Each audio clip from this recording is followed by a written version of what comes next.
Tudo bem? Muito boa noite para vocês. Estamos chegando com mais um programa em que a gente sempre leva informações para você que assiste ao nosso programa sobre coisas que acontecem aqui na cidade, que acontecem no estado e muitas vezes também que acontecem no país. No programa de hoje, a gente vai receber um vereador aqui de Goiânia que vem para falar sobre o trabalho lá naquele local, na Câmara, naquela casa, e também sobre a relação com a Prefeitura de Goiânia. E claro, vamos falar também sobre política, muito sobre política, com o vereador Lucas Quitão, que é do PSL. Tudo bem, vereador? Boa noite. Tudo bem, boa noite, Paulo. Boa noite, telespectadores. Estou à disposição de vocês. Muito obrigado. Hoje vai estar à disposição, digamos, das minhas perguntas, então, porque eu devo avisar o telespectador que o programa é gravado, então não tem como você participar, como você enviar a sua mensagem, tá bem? Peço desculpas, mas eu vou tentar fazer aqui aquelas perguntas que você gostaria de fazer se estivesse aqui comigo na bancada ao lado do vereador Lucas Quitão, tá bom? A gente vai para um rápido intervalo e já volta.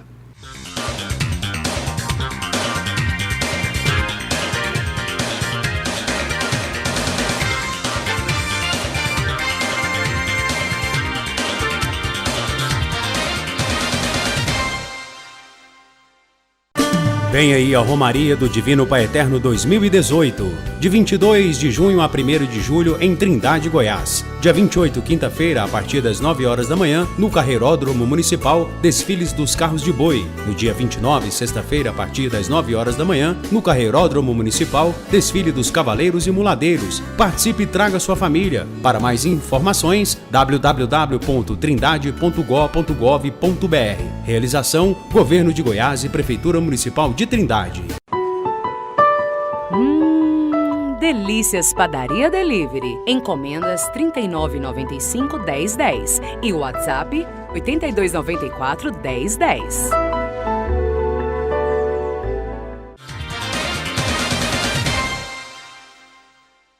Muito bem, estamos voltando e o programa de hoje recebendo o vereador Lucas Quitão, que é do PSL. Vereador, eu gostaria primeiro, para contextualizar, até para o telespectador entender melhor o seu posicionamento político, gostaria de saber o seguinte: o seu PSL aqui em Goiás decidiu apoiar Ronaldo Caiado. Exatamente, Paulo. E o senhor vai com o partido? Não vejo necessidade de seguir esse posicionamento, que são acordos políticos, né?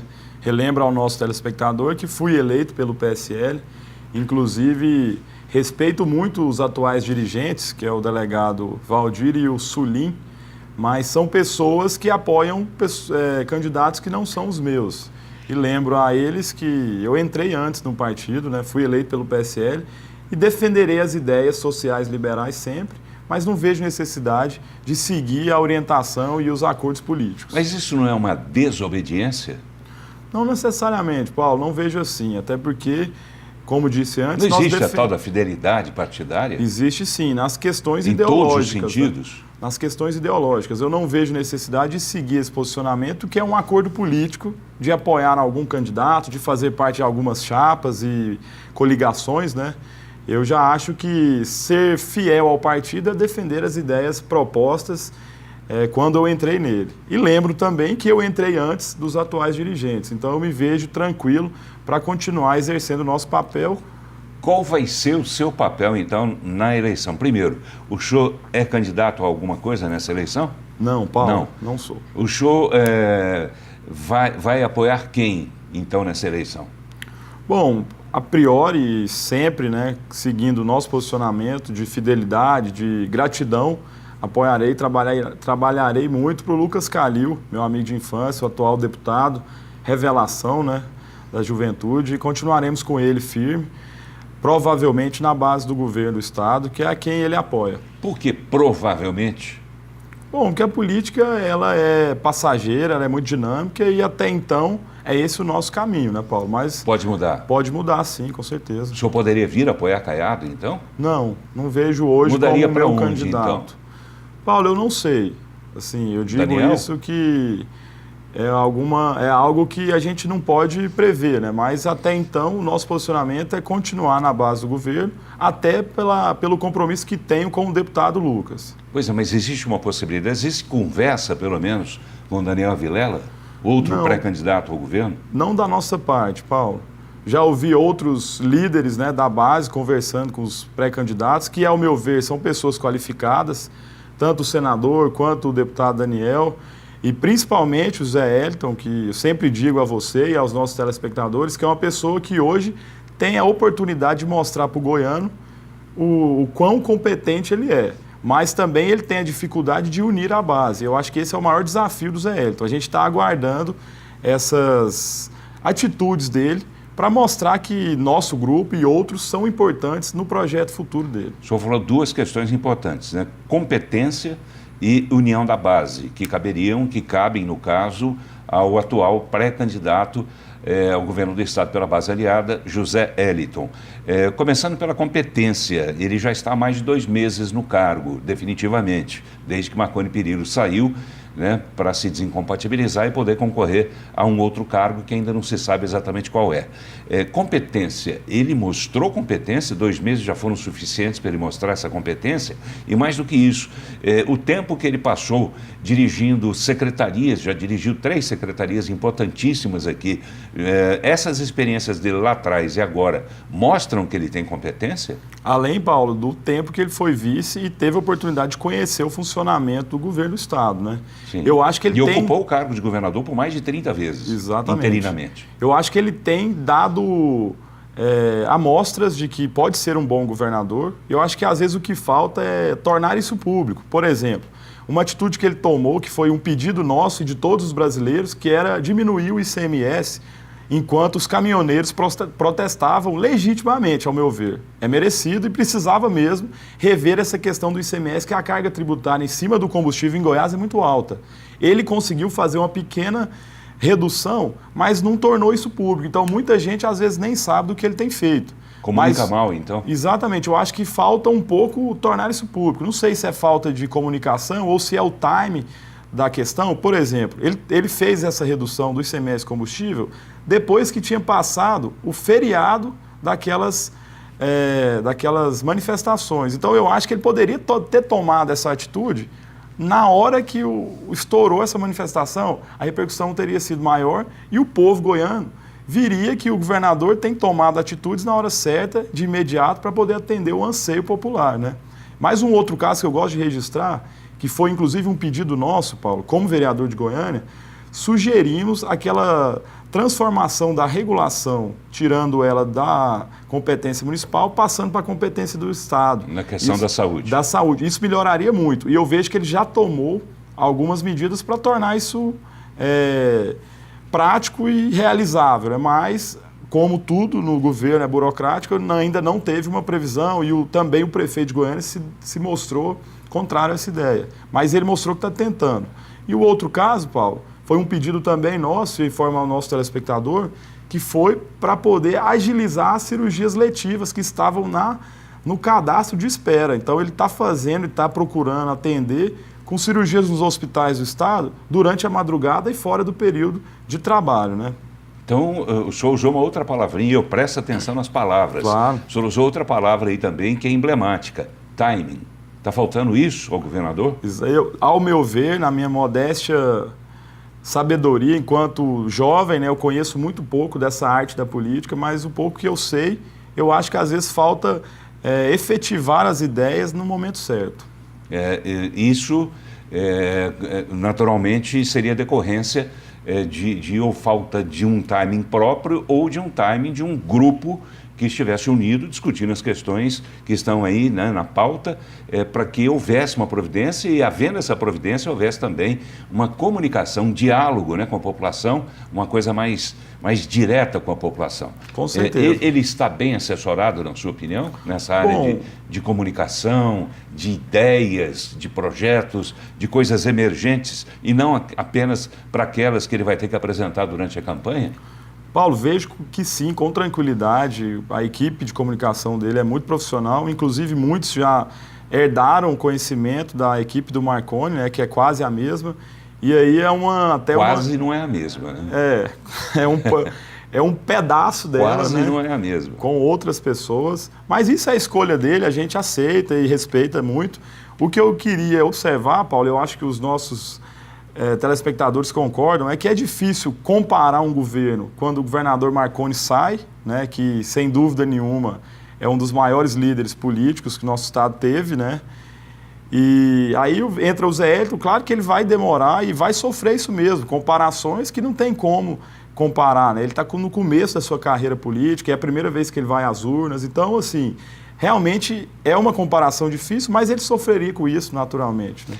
O senhor falou duas coisas que acabaram se interligando agora nessas respostas a essas outras questões que passaram pela competência, né? Que é mostrar serviço, né? E aí eu repito, o senhor quer complementar alguma coisa? 2 meses já como governador efetivo do estado de Goiás. Esses 2 meses já foram suficientes? De alguma forma, o senhor já falou alguma coisa sobre isso nas respostas anteriores sobre outra questão. Mas eu quero, ainda assim, para finalizar. Ele mostrou competência? Ele tem competência? Bom, ele tem mostrado força de vontade e espírito público. Agora, a competência nós vamos detectando no decorrer do governo, né, Paulo? Eu acho que ainda é muito pouco.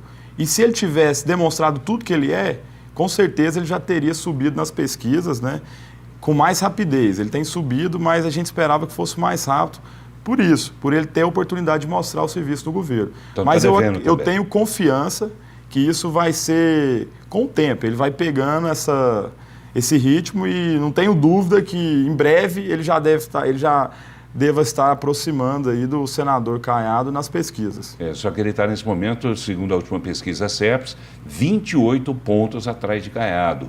E não custa lembrar que estamos aí em meio de uma Copa do Mundo, que dura um mês, né? Nesse mês, embora não esteja tendo tanta atenção por parte do brasileiro e do goiano em relação à Copa do Mundo, não sei se o senhor discorda, mas eu vejo que há um desinteresse total. Inclusive a pesquisa Datafolha mostrou antes do início da Copa, que 53% dos brasileiros não estão nem aí para a Copa do Mundo.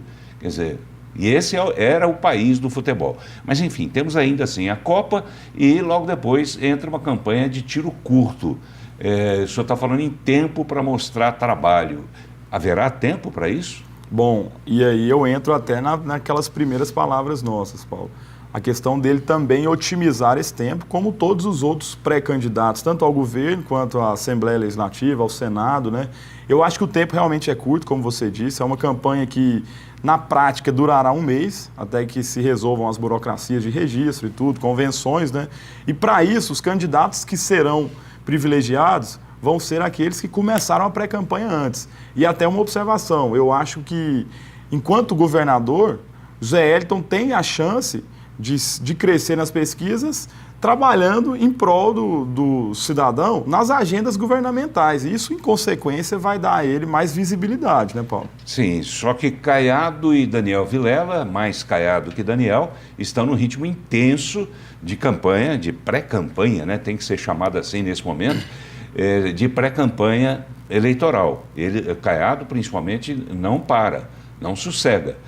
Daniel oscila muito, né? Ora ele está em muita atividade, ora ele dá uma parada, enfim, ainda não conseguiu agregar muitos partidos em torno dele, ao contrário de Caiado, apesar de serem partidos menores, mas os dois estão se movimentando eleitoralmente estão se movimentando muito mais do que Zé Hélito.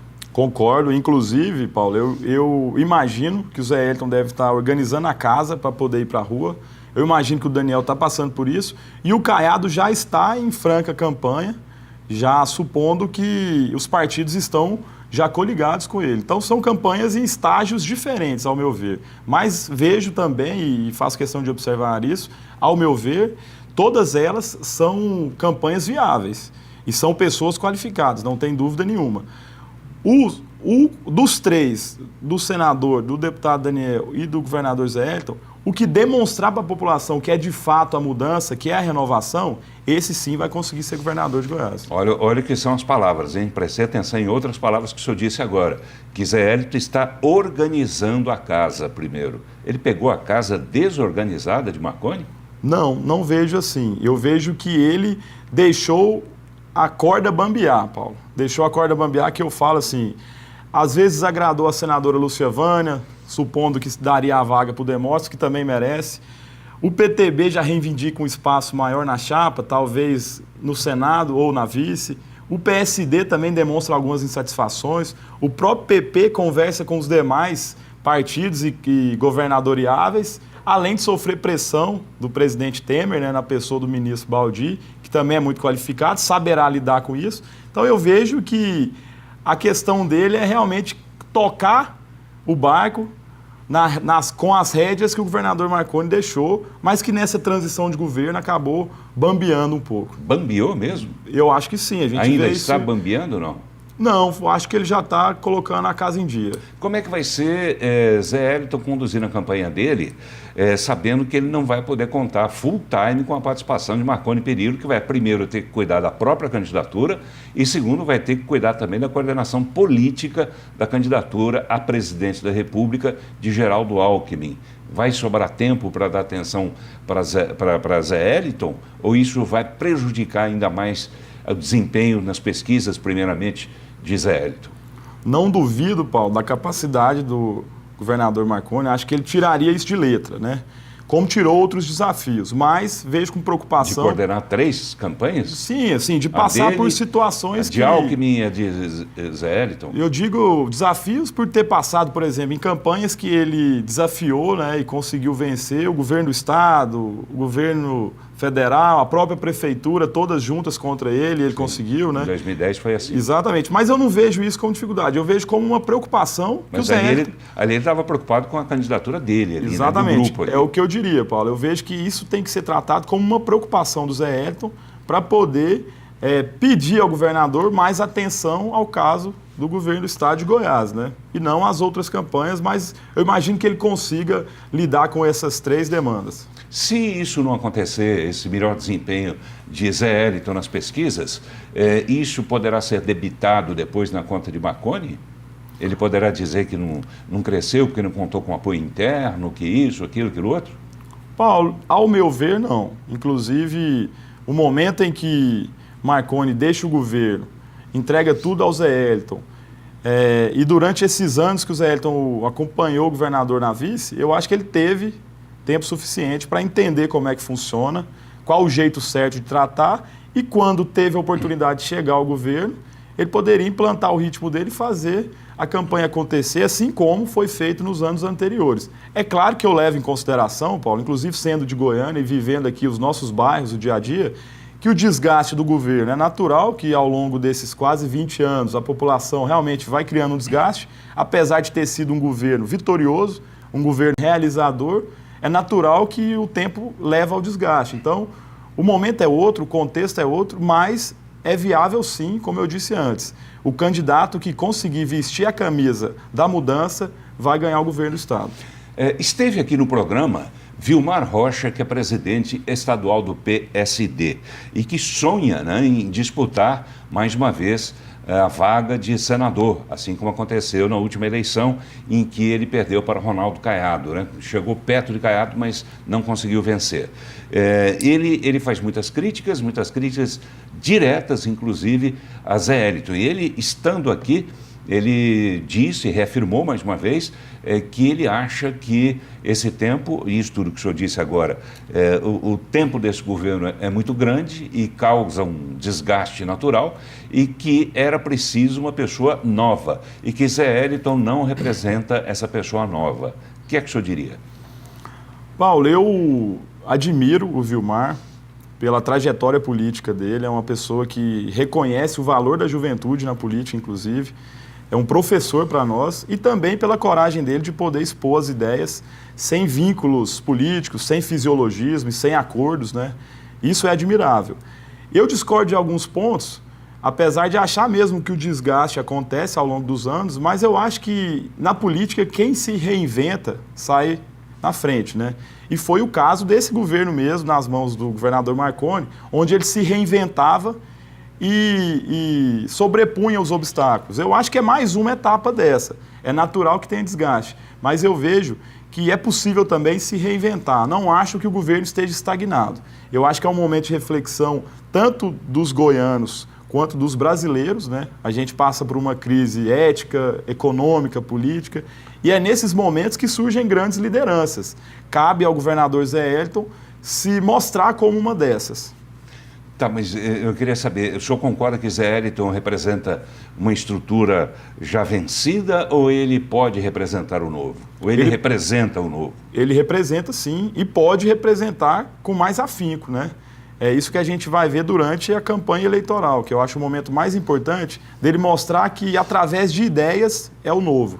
Eu acho que o grande desafio é esse. Ele já deu mostras disso, não? Bom, ao meu ver, sim. Quando ele quis romper com essa questão da regulação, que era historicamente maltratada, esquecida pela Prefeitura de Goiânia, e aí com a força do governo do Estado, que arrecada muito mais, que é muito mais presente nos municípios, poderá melhorar essa questão. Ele já rompeu com um antigo problema de uma forma inovadora. Eu acho que isso já demonstra que ele é capaz. Mas isso foi uma afirmação inicial de Marconi Perillo. Com certeza, é o que digo. O staff de Marconi é muito grande e pode ajudar o Zé Eliton. Está ajudando? O senhor sente que tem algum problema entre os dois grupos? Não sinto, Paulo. Ainda não vejo essa dificuldade. Mas acredito que poderia estar mais unido. Inclusive, eu digo que seria necessário arrumar a casa nesse aspecto. Se ele fizer como o governador fez, dando espaço a todos os grupos que compõem a base aliada, ele poderá chegar na eleição muito mais fortalecido. E fortalecido, ele terá mais tranquilidade para impor essas ideias e convencer o goiano de que ele representa o novo, apesar de estar num governo que já perdura há alguns anos. Se poderia estar mais unido é porque não está unido, né? Está unido minimamente, sim, né? E eu digo isso, não participo tão internamente, né, não discuto tanto isso por estar no município, mas os jornais nos mostram isso, né, Paulo? Inclusive o seu programa, que faz um jornalismo coerente e responsável e que tem a minha audiência diária, nos mostra que não é sempre que a base está em harmonia. Né? Não é sempre que é todo dia, né? Tá bem. Agora, como resolver e quem vai resolver essa questão de escolher quem vai se sentar nessas pouquíssimas cadeiras da chapa majoritária?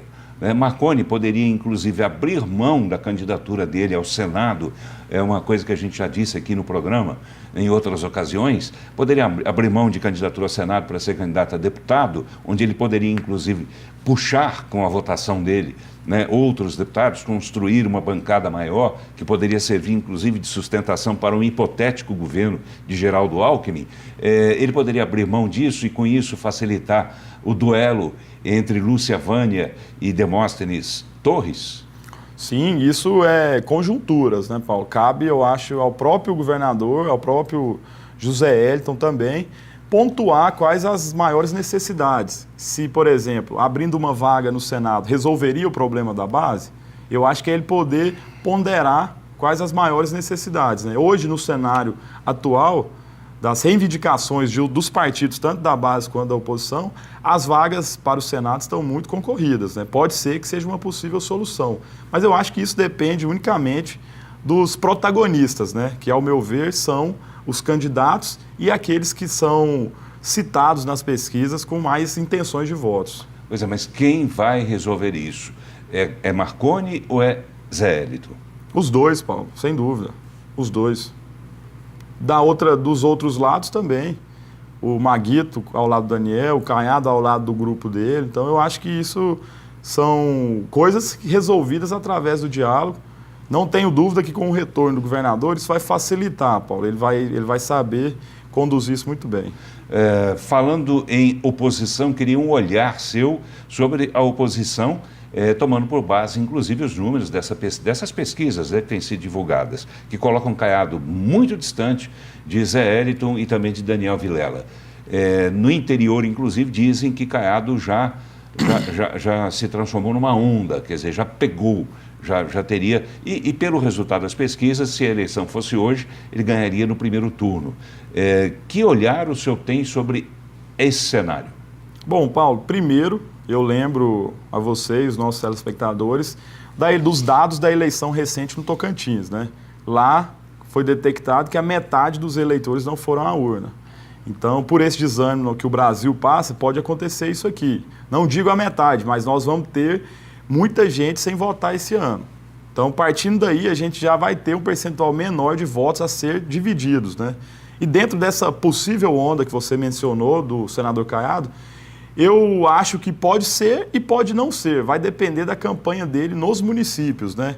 Eu vejo que ele tem apelos e parceiros nessa área rural, em algumas regiões como a Sudoeste, que prefeitos apoiam ele, mas ainda não é tão grande quanto é a força da base aliada, tendo à frente o governador Marconi, que sempre vence em todos os maiores municípios do estado. E numa soma completa, Paulo, apesar de não sair bem em Goiânia, a base sempre sobressai contando os votos do interior. Eu acho que essa possível onda deve acontecer se tiver capilaridade. Do contrário, não vejo isso, além de que, ao meu ver, Paulo, depende muito da campanha que o Caiado mostrar para o goiano. Tem que ser uma campanha propositiva, né, pensando lá na frente, inclusive falando como cidadão, não como vereador. Eu acho que todo mundo quer ouvir proposta, quer ouvir sugestão e quer resolver os problemas do Estado. Ninguém quer perder tempo com briga.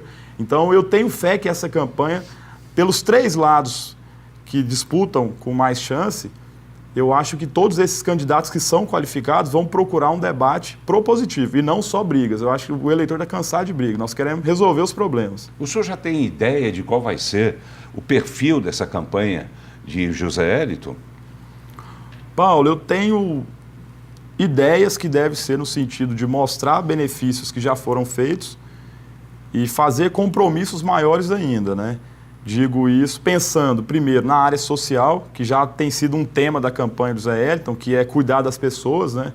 E os candidatos ao governo sempre falam isso, né? Nos últimos encontros eu tenho visto que o Daniel também tratou dessa forma, o próprio companheiro do PSOL, Wesley, tratou disso também. Vejo a Cátia Maria, do PT, também comentando sobre essa necessidade de zelar das pessoas. E a gente entra em questões básicas, né, que é a saúde, que é a assistência social, que é o trabalho da Secretaria de Cidadania. Então, eu acho que essa campanha vai ser voltada a cuidar das pessoas sem esquecer o problema da crise financeira que o nosso Estado tem passado livre, né, tem sido exemplo para os outros que passam por dificuldades financeiras, mas não é o bastante. Nós temos que gerar mais empresas, nós temos que trazer mais indústrias, nós temos que incentivar empregos. Então, eu acho que a campanha desse ano, o tema é melhorar o atendimento e a prestação do serviço público, aliado ao desenvolvimento econômico e social do Estado. O senhor falou sobre a situação financeira do Estado e dias atrás, no Jornal Popular, 2 conselheiros do Tribunal de Contas do Estado manifestaram preocupação com essa mesma situação financeira, dizendo inclusive que corre-se o risco de haver até um atraso no pagamento da folha. Que informações o senhor tem sobre isso? Bom, dessa matéria que você citou, eu também li ela, Paulo, e vi também que isso é um restício da greve dos caminhoneiros que resultou em uma perca grande de receita.